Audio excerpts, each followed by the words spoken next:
Ever since Pokemon Yellow came out, which was around 25 years ago, you're welcome for making you feel old, one question has lingered on my mind.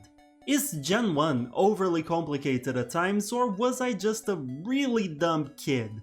Because let me tell you guys, figuring out that Surf was in the mess that was the Safari Zone or how to access Saffron had me stumped for days as a kid.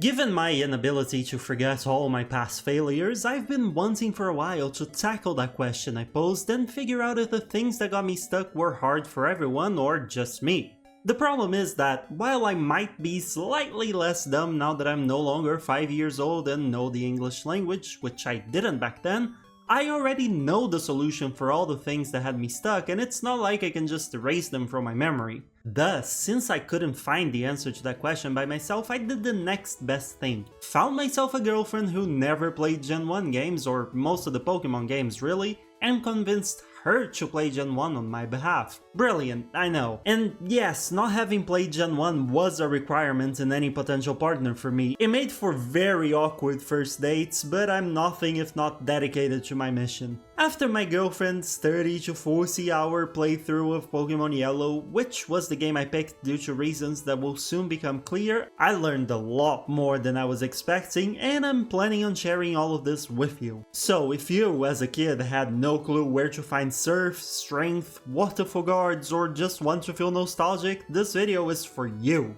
But before we get into it, I need to clarify some things. First is that this is not a let's play or a commented playthrough or anything like that. I know 90% of you are all sick and tired of the Kanto storyline, and you certainly don't need me to go through it step by step again. Game Freak already does that like every other generation anyway, so you know, I'll just stick to talking about what stood out to my girlfriend as a newcomer and what I observed to be the main hurdles in her journey. The second thing I need to mention is that while my girlfriend can speak and understand English, she doesn't get much of a chance to practice, and as such was not comfortable speaking the language for this video. I mean, yes, this would have been a great opportunity to practice, but I think having hundreds of people listen to English that she's not confident in made her a bit shy. Thus, whenever I do include her reaction to something, she will be speaking Portuguese, which is our main language, and I will include English subtitles in the video, like so. Grande merda, nuggets. Do you even know what nuggets do in this game? You can sell them for 5,000. What did you think the nugget was? Nuggets. Like the thing we eat? Chicken nugget? Eu também nuggets. I mean, I guess.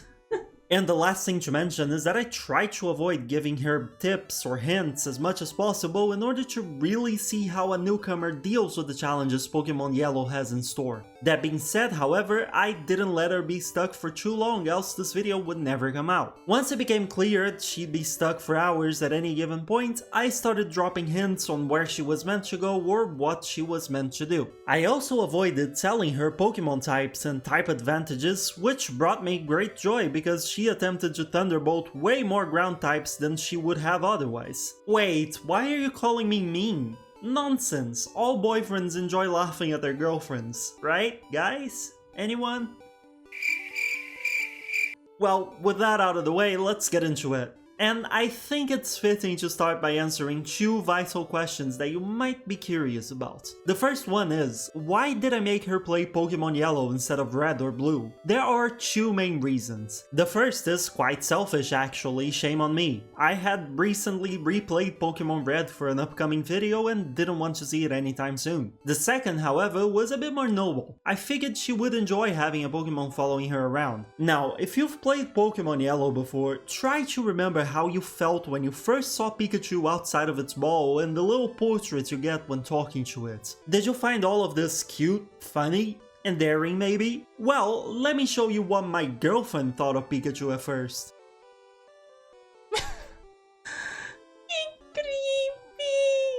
Yeah, you heard it right. Let me tell you that out of all possible reactions I thought I would see out of her, finding Pikachu's portrait creepy was not on my bingo card. So really, out of the two reasons for picking Pokemon Yellow, one ended up being a terrible misjudgment on my part and the other was 100% selfish. Boyfriend of the year, everyone. And while she never called Pikachu creepy again, she did call it sadistic because it acted happy after fainting a Pokemon, and smelly due to the lightning bolts coming out of it looking like those squiggly lines you draw to represent odor in the comic. According to her, anyway.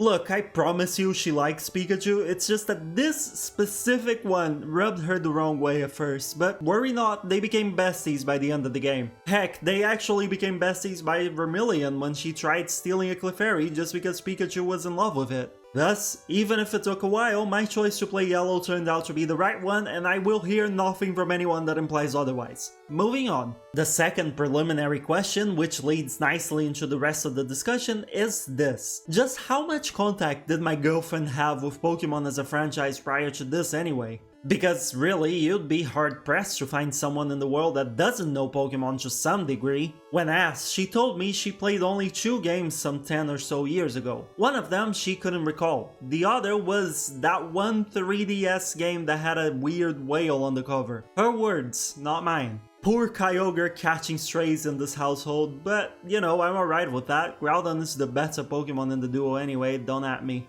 This was an important question to ask because for someone with very little experience with the games, she seemed to know quite a few of the Gen 1 Pokémon. The reason for that though became quite clear as soon as she got to name her character, and from the list of predetermined names she chose, you guessed it, Ash. My boy Red's name was Sullied. Well, kinda. Pokémon Yellow does incorporate quite a few elements from the anime, such as the Pikachu starter, and some people argue that Ash is in fact the protagonist, but personally, the Gen 1 protagonist will always be Red for me, no matter the game. Regardless, the choice to name the protagonist Ash, while a personal attack to many of you who are hardcore fans of the games, also showed me that even though she didn't play the games, she did watch some episodes of the anime growing up like many of us. While the anime logic didn't apply to a lot of the actual game, it was notable to see how much she was guiding herself by it. Naming her character as Ash was just the beginning. Here's some notable examples. When fighting Brock, she knew, despite having no type advantage knowledge, that her Pikachu's electric moves wouldn't really work on Onix due to those anime shenanigans of needing sprinklers to make Onix take any damage from electricity.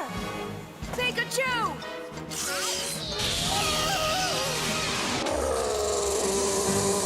She instantly recognized and was happy to see Jessie and James, and even asked why there wasn't a Mr. Mime at Ash's house. I did explain that Red is a completely different character, but at this point I'm half expecting her to be happy to see Ash again at the very end of Pokemon Crystal. When I pitched the idea for this video to her, I had a lot of preconceptions on my mind. Theories that I wanted tested, things that I thought would happen. But I can safely say that having the anime as a frame of reference for playing the game was definitely not one of the things I expected, but it makes a lot of sense. She, and I suspect a lot of people, didn't have a Game Boy growing up, but her family did have a TV. At least here in Brazil, some of the main free-to-access channels would often have episodes of stuff like Pokémon and Digimon showing, leading to, I suspect, a lot of kids growing up watching some episodes of the animes but not actually playing the games. However, while the anime logic did guide her for a while, the game is mostly quite different from the anime and at times difficult.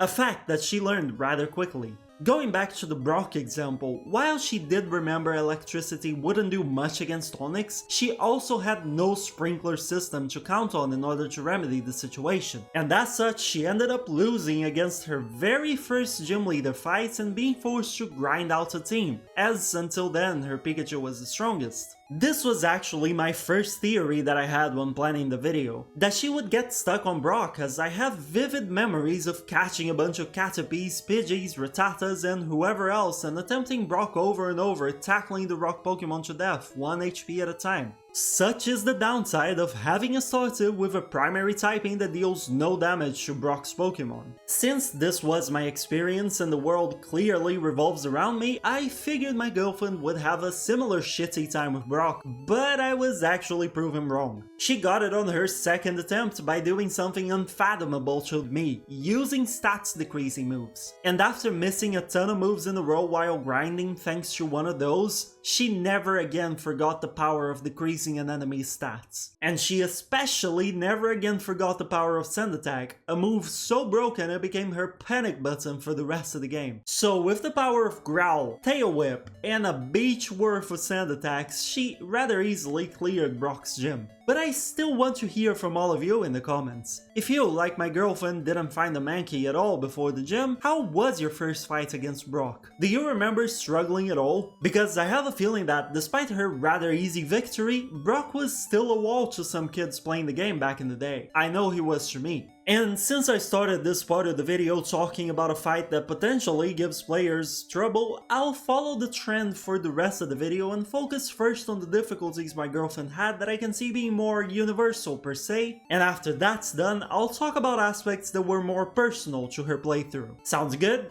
I can't actually hear your answer, so I'll just assume you said yes. So instead of getting stuck fighting Brock, the first time she truly got stuck was way later than I expected, which, to clarify, is not a commentary on her ability to play games, but rather on a flawed expectation born out of my own experience back when I was a kid. So to be extra clear, she's great at video games, and I'm totally not just saying this because she watches all my videos and will ruin my life if I say the wrong thing. The first time she got stuck was right after her 5th badge, at a moment that I suspect a lot of people struggled with, myself included, finding Surf. Back before we started this whole ordeal, I told her to pay attention to NPCs, talk to people, and try to take in the Pokémon world. Doing so helped her progress through the game and helped me get content for this video, so really it was a win-win. However, no amount of talking to NPCs could have helped her with figuring out there was a secret house at the end of the Safari Zone that held an HM vital to progressing through the game. In fact, the Golden Thief were right next to the house, so really it held 2 HMs vital to progressing through the game.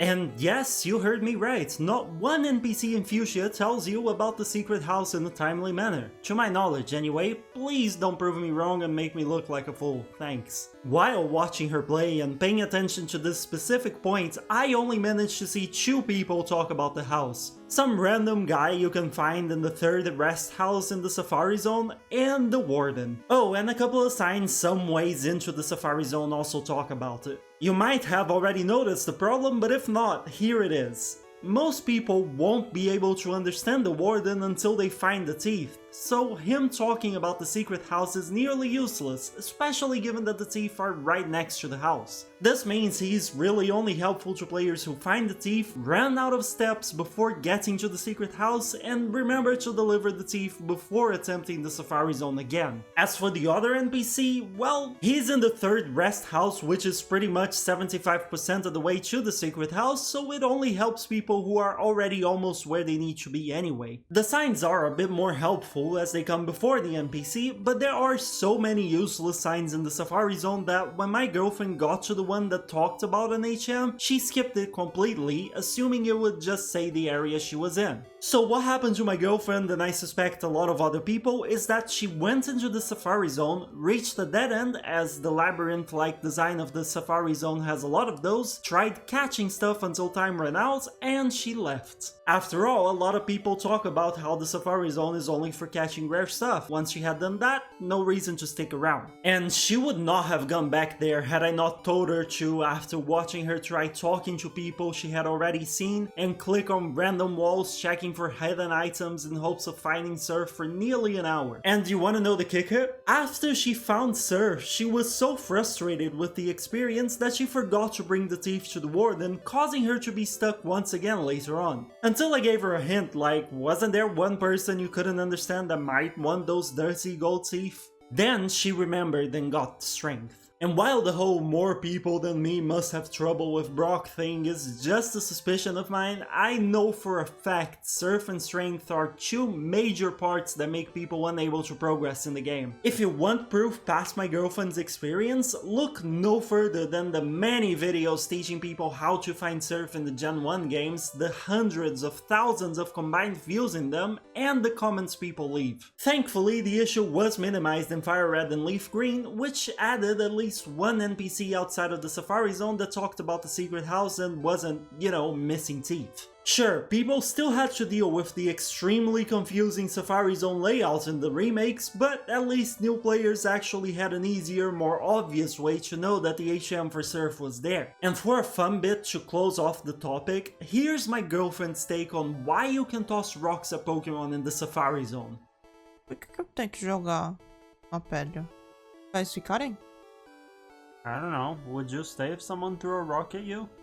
Sim, pra bater na pessoa. Sound logic, really. And if you were wondering, no, she still doesn't understand how the catching mechanics in the Safari Zone works. And to be honest, neither do I. It truly is a mystery for the ages. Anyway, this whole surf strength debacle actually made her progress through the game in a way that I had never personally done before, and I wonder how many of you did the same thing she did. See, back when she first tried accessing Saffron, she got blocked by the guards and just progressed elsewhere. Eventually, this led to her reaching Fuchsia without ever entering Saffron, and as she saw a way forward via the sea, she never thought to go back to Saffron. As such, she ended up heading to Cinnabar Island simply because she thought that was the intended progression. She had no way into Saffron and she had Surf, so it seemed logical. It wasn't until after she beat Blaine that she, while trying to find out where to go next, checked her trainer card and discovered she had skipped the gym. And thus she reached the biggest, and for me most hilarious hurdle in her Pokemon trainer life. Her quest for a bottle of water.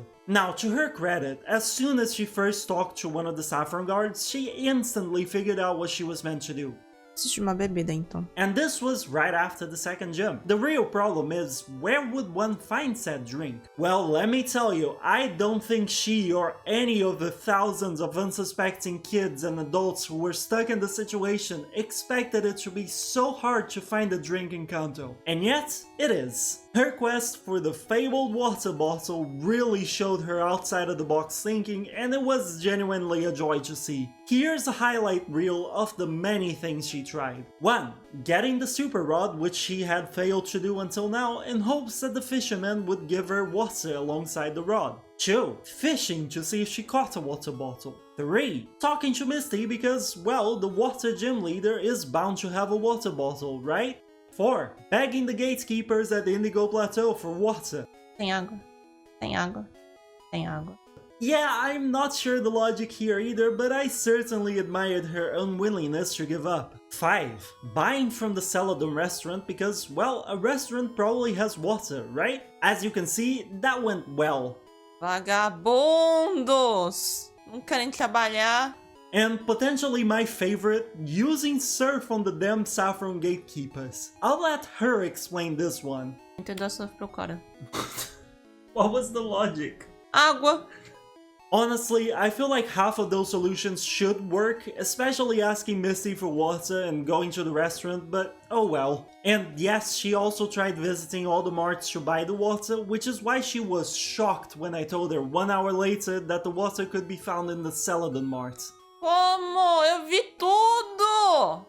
She was absolutely not amused to discover that she had in fact not looked at everything. When asked about why she ignored the vending machines, she told me that they looked like bookshelves, and that whenever she talks to bookshelves, the only thing that they all say is that they contain books about Pokemon, so, you know, she stopped checking. And comparing the sprites, I guess I can kinda see why she thought that, and I'm once again totally not just saying that because she's watching this. I tried asking her if she really thought a bunch of bookshelves atop a Mega Mart made sense, and she said, why not? Maybe it's a rooftop library. And I mean, I guess there's nothing stopping a person from putting books on a rooftop, so I'll concede that she has a point. I will say though that coming into Saffron this late into the game actually helped her in one other aspect. The guard in front of Silphco. If you enter Saffron too early, you can't actually enter the Silphco building. You have to get the Pokeflute in order for the game to remove the guard. As such, a few people end up getting the Silph Scope and assuming they have to go to Silphco next, and get stuck on a problem that my girlfriend actually never had to face. Simply because she couldn't enter the city until after she had already done everything else she needed to do. And much as it pains to admit it, because watching her figure stuff out was fun, this was the last time she got stuck within the game. Any part that wasn't mentioned here she breezed through, including the Elite Four and Champion. But while she didn't get stuck anywhere else, she did struggle with a few mechanics, the main of which being type advantages and disadvantages. I grew up with the series, so I, and I'm guessing most of you watching this, have the type chart memorized, bound to your muscle memory. For a newcomer like my girlfriend though, remembering what type is strong or weak against what was overwhelming to say the least. Some were easier, such as electric being nullified by ground because of the whole concept of grounding electricity, but even in those cases she struggled with actually recognizing the typing of the Pokemon she was facing. There were many times in which she swapped to a bad pick simply because she didn't know the Pokemon she was facing was of a type that was strong against her pick. But hey, when push comes to shove, she could always count on Sand Attack to carry her through the challenges, and that is more important than any type advantage. Or so I learned during her playthrough anyway. Não! Ótimo. Maravilhoso. And speaking of Sand Attack, I have to say some moves really annoyed her. Did you know that in Gen 1, moves such as Wrap and Fire Spin make you unable to actually do anything until it runs out? You just get attacked for multiple turns for free. As expected, that really annoyed my girlfriend, as did Double Slap because, in her words... É double, não triple. Oh. Another thing she struggled with were caves. Here's her opinion on Rock Tunnel. Tá vendo porque eu odeio esse caverna? She got real annoyed real quick with the Zubats and Geodudes every 5 steps. And while Rock Tunnel was the cave that made her realize the problem with caverns in Pokemon games, by the time she reached Seafoam Islands and later the Victory Road, she was convinced that all caves are ass. And I mean, yeah, fair assessment even to this day. Well, kinda. Pokemon being in the overworld like in Scarlet and Violet sort of finally fixed this problem, but I digress. She didn't have to deal with this issue too much though, because she found out repels exist. And after walking a bit without them to check the new Pokemon in any given cave, she would pop the repels and just never let them wear out. While the repels were used to prevent battles, the whole reason why battles needed to be prevented in the first place was that they tired her out quite a bit. I think this one might have been my fault for asking her to play 1.5 to 2 hours for each recording session, but there were many moments in which she was notably tired of just battling over and over, especially during that one huge ass stretch of 2 to 3 routes between Fuchsia and Lavender. You know the one. Though I'm pretty sure that one is actually just terribly designed rather than it just being my girlfriend who got tired of fighting over and over. This dang stretch drove my girlfriend, and I suspect many other people, such as myself, mad. Hell, there's even a retro achievement tied to completing that stretch in one go without leaving to heal at a Pokemon Center. That's how bad it is. But still, in general, at the end of routes with many trainers, she'd often just want to be done, and even ended up accidentally cancelling 2 evolutions because she was mashing buttons to get through everything faster. Ah? Pra cancelar? So with that in mind, yeah, caves that keep throwing battles at you every 5 steps are understandably very annoying. I really don't blame her for using the repels. I didn't as a kid because I had no clue what the items did, but if I did know, you bet I would have used them as well. Oh, and while we're talking about dungeons and fights, let me just quickly say here that my girlfriend despised Silphco and the Saffron gym. I can't say I blame her. While so far I've only focused on hurdles and annoyances, it's important to note that my girlfriend had a blast playing the game. I just focused on the negative aspects first because that was my purpose for this video. Finding out what may hinder a new player's experience in these games and see if I was just really dumb as a kid or if my inability to progress was justified. However, I think it's worth it to talk about the rest of her experience because a new set of eyes on a situation you're used to may lead to new appreciation of things that you took for granted. And yeah, that was certainly the case here. During her 30 to 40 hours of playtime, my girlfriend made some very interesting points that I never actually stopped to consider due to how much exposure I have to the series. There are too many to list without bloating this video any further, so I'll just go with my favorites. The first is regarding the Dig TM. Do you remember how you got it? You have to go into that one burglarized house in Cerulean, then fight a rocket for it.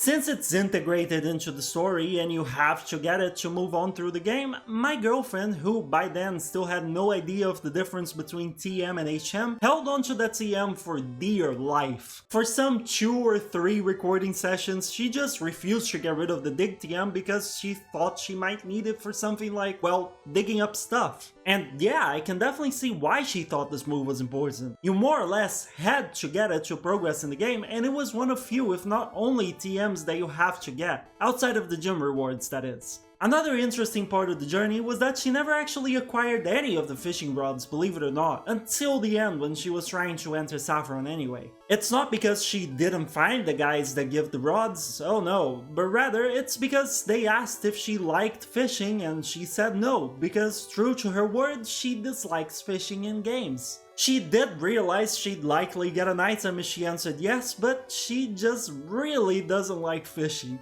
I don't know, I guess it's obvious you can miss the rods, but seeing someone just nonchalantly reject all of them because she didn't like to fish made me really laugh. And speaking of making me laugh, her thought process in a lot of parts of the game made me giggle like an idiot, while still raising good points. One example is with the bicycle. The first time she saw how much it cost, she had this reaction.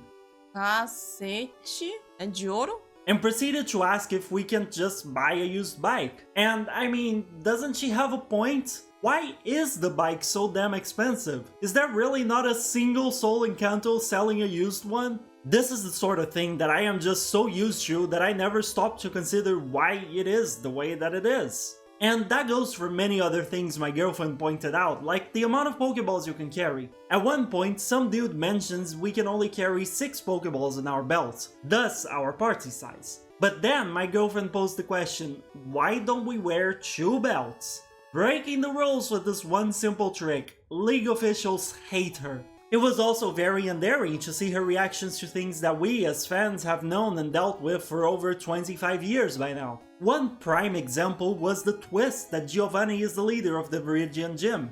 Pera, é Giovanni? After beating him, her first thought was that she should have been given the badge ages ago, as she had already beaten him twice before. Which makes sense to me, really. Another classic scene she was very invested in was when we had to separate Bill from the Pokemon he fused with. When Bill came out of the machine but the Pokemon he was fused with didn't, she had questions. I am still not sure how to break the truth to her.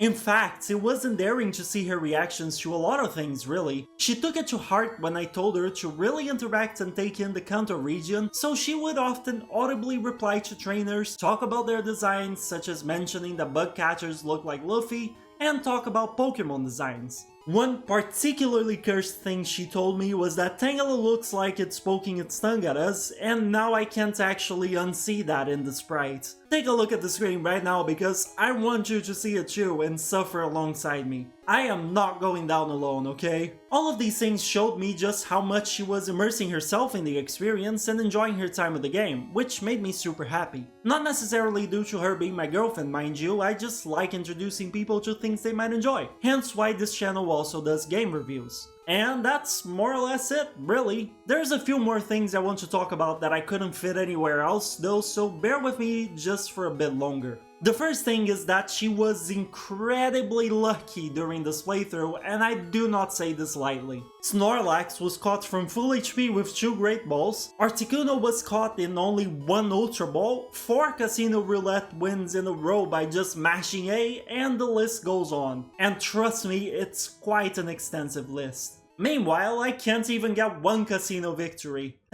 Another thing is that I noticed a particular trend with her that I wonder if any of you watching this video also employ. She would always attempt to avoid the trainer and not trigger its fight, only to then walk up to them and talk to them, starting the fights on her own terms. To date, I have no idea nor even a hypothesis as to why having an NPC start a fight was annoying to her, but it certainly seemed to be. But it was also quite funny to see her often stop dead in her tracks, move 1 square up, and continue in her exact same direction she was going before just to catch a trainer off guard. I like to think it's a dominance thing, really. She establishes her trainer superiority by stopping them from being able to start a fight, I don't know. And last but not least, this playthrough gave me a newfound appreciation for the Cinnabar Gym quizzes. For someone who started the game not knowing anything, she actually managed to get most of the questions there right, which really helped me see how much she was improving, even if type advantages still often eluded her. So with all this considered, I think I can safely reach a conclusion regarding the new player experience in Pokemon Yellow and Gen 1 as a whole. There are some walls that seem to really stump people, like getting Surf and especially entering Saffron, but overall, and not considering these aspects, the game is quite well designed for a newcomer. Even 5 to 10 levels under the Elite Four, my girlfriend still managed to get through it first try, without having to save and reload after every member. And she had 4 flying types on her team, so even with an unbalanced team, it's still very possible.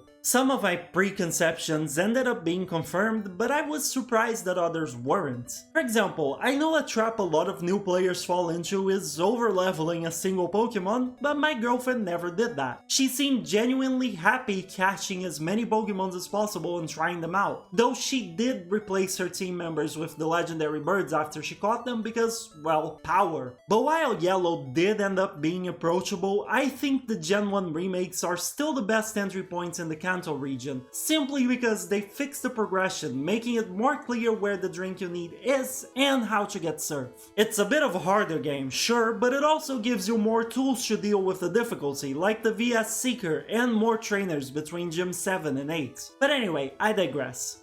Working on this video with my girlfriend was a blast, and I can only hope you all enjoyed it as well. The purpose of this video was to document Pokemon Yellow through the lens of a newcomer and figure out what design flaws actually exist. In that sense, I think we were quite successful. But we also want to hear from you, as that really is always the best part of making these videos. What gave you the most trouble the first time you played the Gen 1 games? Do you like the Gen 1 games? These are just suggestions of questions for you to answer, but feel free to say whatever you wish down below. Within reason, of course. Use common sense, people, please. And if you like to see my girlfriend stumble her way through Pokemon Yellow, I have good news. She actually quite enjoyed the experience and would love to come back for more. So I leave you with this question. What other game would you like to see an analysis like this on? She hasn't played many of the big AAA or indie games, so, you know, almost anything is possible. Dark Souls, the other Pokemon games, etc. All of the games have a player experience that's different when you're a newcomer, so we have potential materials for days. And while I don't have any other videos like this for you to watch in the meanwhile, I do have other Pokemon videos that you might be interested in. The most recent one that I made was about Wally and whether or not he was a good rival, and while I might be biased, I think it's a damn good video that you should check out. I'll leave the link to it and the playlist containing the rest of the Pokemon videos in the description.